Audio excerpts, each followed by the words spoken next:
Bali sa weekly maintenance po ng Homer, kailangan po natin i-prepare muna yung mga kakailanganin natin bago tayo mag-maintenance. Una po yung swab, then gloves, tapos yung clean wiper, tsaka distilled water. Suot po natin yung gloves. Bago po mag-start, dapat yung head carriage, ilipat po natin siya sa kabila. Nandito po dapat muna siya.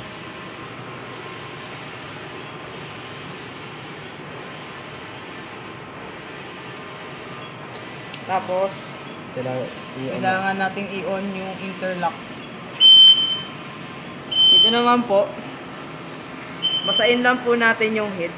Bali, dampi-dampi lang po siya ng dahan-dahan. Gamit yung distilled water. Ganyan lang po, dampi-dampi lang po.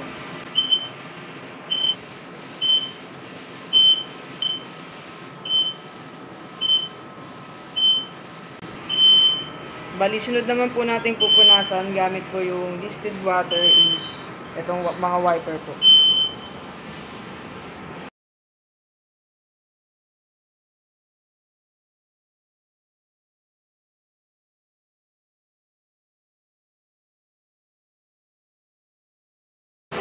After naman pong punasan yung mga wiper, yung head carrier po, kailangan lang po natin buhusan ng tap water po muna.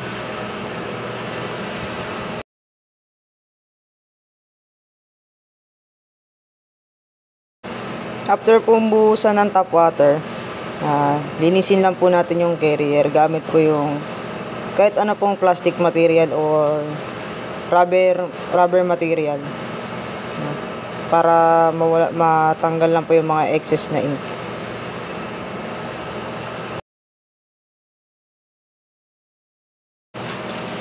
Pag medyo wala na po yung mga excess na ink, pwede po natin punasan ng clean cloth para luminis po yung carrier. Pag okay na po, pag malinis na po yung carrier natin, buhusan naman po natin ng distilled water. Ito po yung magmo-moisturize dun sa printer head natin.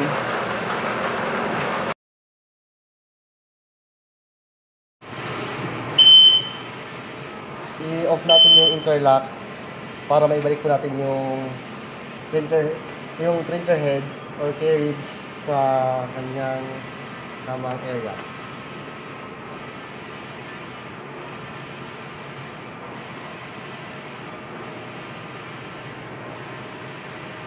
Kahit wag na.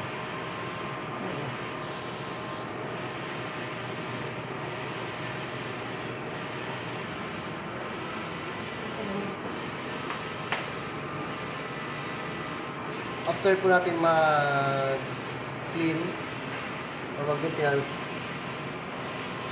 click po natin yung keep wet.